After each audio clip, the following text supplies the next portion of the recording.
to welcome Zoya Kalinsky for a Youth Vision address. Thank you. Thank you.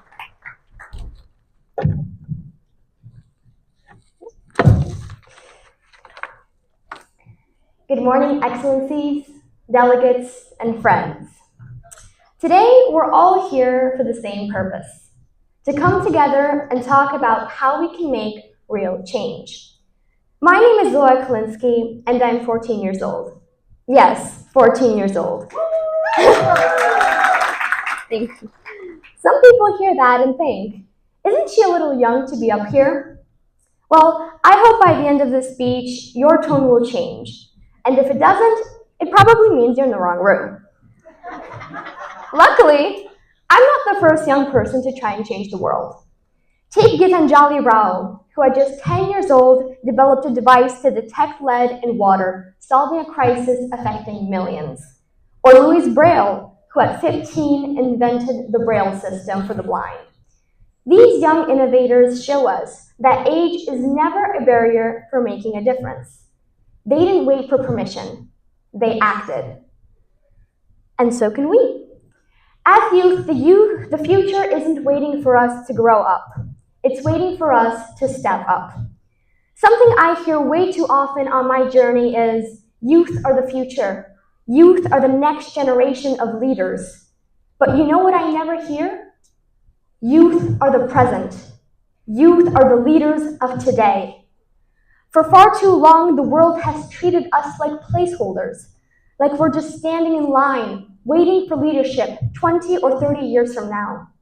But here's the truth. We exist now. We thrive now. We have ideas now. And that means we should have a seat at the table now. We need to start changing the world on our terms, with our voices, our ideas. They call us the future, but the future is already here, and it's us. But why is it so important to have youth in decision-making spaces? The answer is because the world is facing challenges that cannot wait for the next generation to be solved.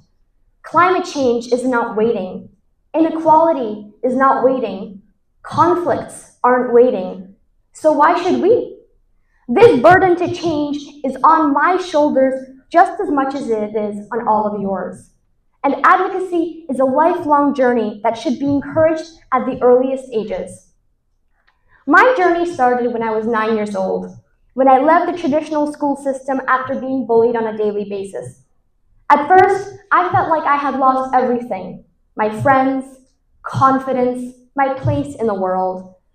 But I persevered, and what I found through that experience was something more powerful than I ever expected, my voice. And my voice didn't just give me back my confidence, it gave me purpose. So I started using my voice to raise awareness about bullying, violence, youth, and education. And slowly, I think the world has started to listen. When I first got my break with UN Women and was invited to speak at the United Nations, it inspired me to bring my voice and my truth to global stages where youth voices are so often missing. And that is why I am here at this event, to advocate for youth in decision-making spaces. But just being handed a microphone doesn't mean you're being heard. Just being invited into a room doesn't mean you belong there.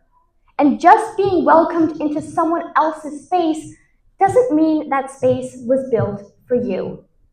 The responsibility is on us, as youths, to earn our way, to earn the respect, not to be handed it because we're cute or a marketing gimmick.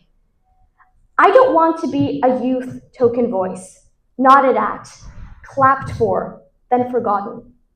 I want to create something real, something lasting, a place where young people with great ideas and passion don't have to fight to be included because they are the ones leading it from the start. That is why I started the UnitEd Youth Council, a global platform powered entirely by youth for youth. Because we're not just here to speak. We're here to shape the agenda, to design the future, to lead. Our members are not waiting to be chosen. We are choosing ourselves. The UnitEd Youth Council was born from that idea, not as a club, not as a campaign, but as a movement. A movement where young people from every corner of the world come together to act on global issues. So, I say to every young leader here today, you don't have to wait to be older, richer, or more experienced to make a difference. You just have to decide that your voice matters and use it. Because if there's one thing that I've learned from my limited time as an advocate, it's this. The world doesn't change when the powerful speak. It changes when the unheard rise. And today, we are rising. Thanks to organizations like the International Youth Conference, there are mere platforms from which we can launch our advocacy and be given a chance to be heard. Because events like IYC11 aren't just gatherings. They are proof that youth leadership isn't a theory, it's a reality. And this movement needs all of us, not just the loudest voices or the ones with the biggest platform. Every voice, every passion, every perspective. Whether you're an artist, a coder, a poet, or a policy nerd, there is space for you here. Because this is what youth-led change looks like: inclusive, relentless, and real. So if you're wondering where to start, this is your start. Join us, speak out, build with us, become part of something bigger than yourself, because the work we will do together will echo far beyond these walls. The world needs bold ideas. The world needs unstoppable energy. The world needs youth, and most importantly, the world needs you. In conclusion, when history looks back on this moment, I hope they won't say the youth waited their turn. I hope they say the youth seized their moment and changed the world. So my challenge to every young leader in this room and listening online is simple. Don't wait for permission. Don't wait for the perfect opportunity. Don't wait for someone to hand you a platform.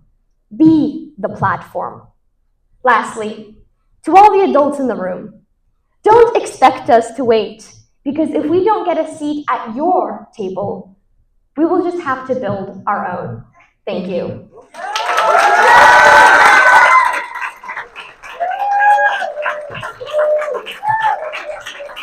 Amazing job. Thank you so much. Job. Thank you so much.